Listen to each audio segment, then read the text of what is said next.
Another part of your body that you want to camouflage is the back of your neck and head, and also your ears. And what you want to do is just break up the pattern again using your dark green and your light green. What I'm doing is, because my gloves are a little bright, but these are the gloves I prefer to wear in the field, just take a little of the soil, darken them up a little bit. My hands are not going to be seen while I'm stalking or crawling, but still it's not a bad practice to get into, just to dirty them up a little bit. You're going to be crawling around in the dirt and the mud and the sand or wherever, so it's not really going to make that much of a difference. Before a stalk, retouch your face and any other bare skin that may have lost paint during prepping activity. The front of the neck seems to be a spot that needs double checking.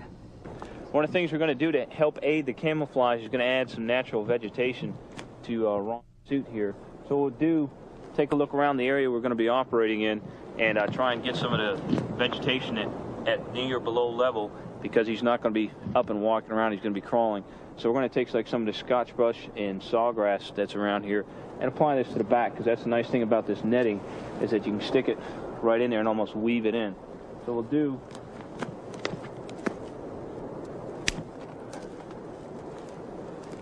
take some of these pieces here, and again, you don't want 15-foot sections because it's going to be wiggling around like this. So you want fairly small pieces, about like this. We're just going to weave it in and out of the material to help break up the outline and make the camouflage even more effective.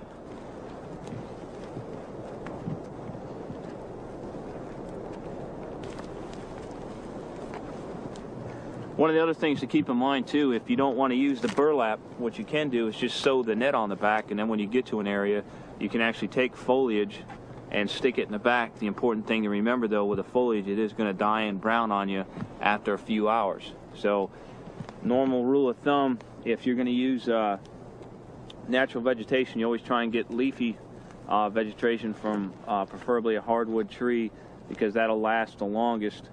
And then after that, depending on what area of the country, your firs or your needles would be next. Grasses, they'll start to brown within 4 to 5 hours. The thing we're going to talk about is the different movement techniques when you're actually on your belly. The first one's going to demonstrate for us is the high crawl. This is when you have to move somewhere rapidly, but you still have a decent chance of getting detected by the enemy. You notice the profile is much higher, and this might be initially where he's just changed into his ghillie suit and he's just coming into the area where he wants to stalk in to get his shot from. So he's got a better vantage point from here, but he's still keeping a low silhouette. Again, this is the least preferred because it does present the largest silhouette. The next one would be the low crawl. Ron's finally starting to get close to his position now, so he's going to lower himself down. And you see what he's going to try and do is grab his weapon up by the sling or the bipod. He keeps it in tight to his body. Again, this is a more rapid movement technique than the sniper low crawl. What he'll do, he'll plant his right elbow forward and then push off with his opposite foot and move forward.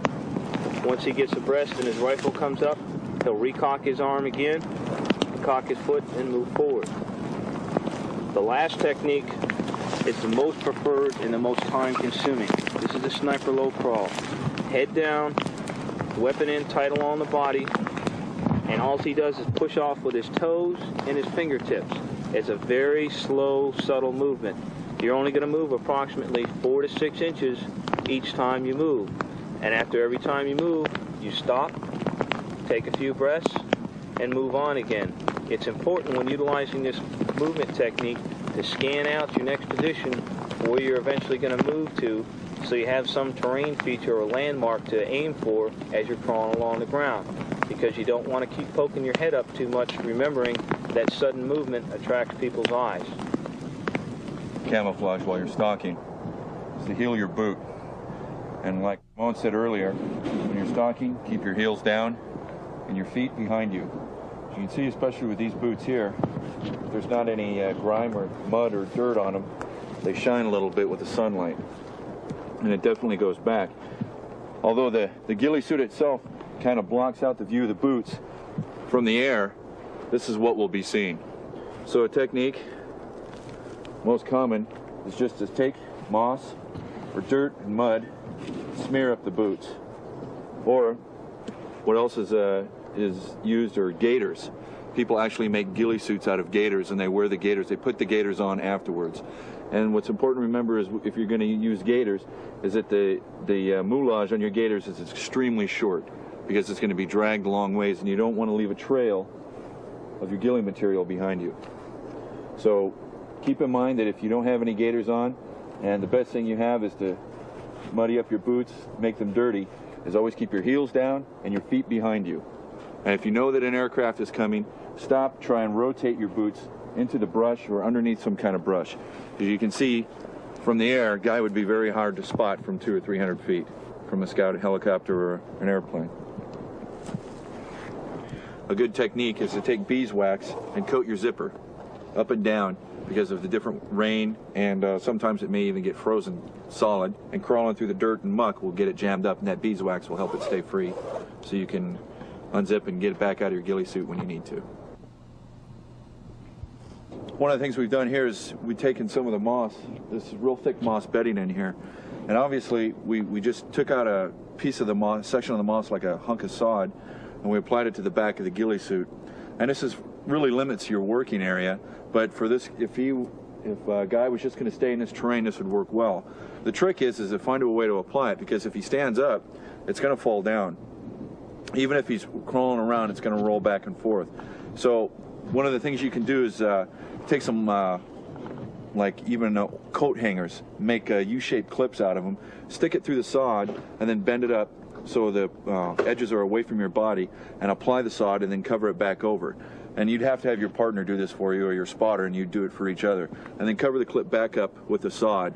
And remember, I mean, you're not going to be able to run with this on, but just for general stalking or staying in one place, this will work quite well. As you can see, it stays well with the body, and then when he has his hood on, it'll blend in with the rest of the ghillie suit.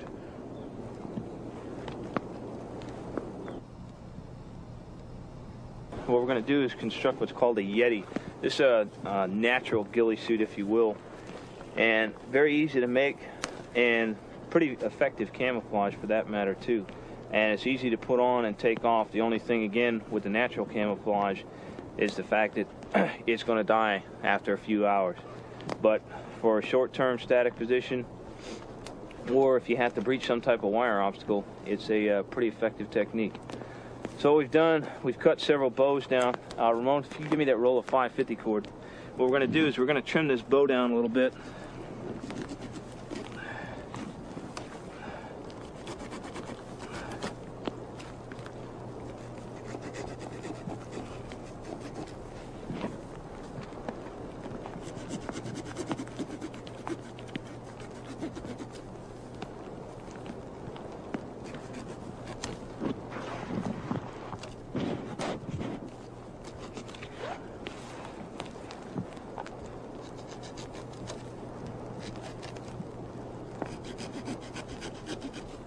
Now this doesn't have to necessarily be out of pine or evergreen bows.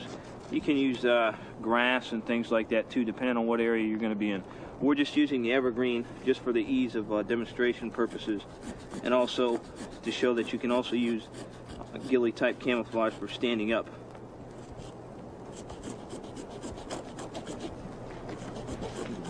Thanks. Okay, what we've done, we've cut down a rather large bow, approximately 5 feet in length. And what we're going to do is going to take it, we're going to bend it like a snowshoe. Okay?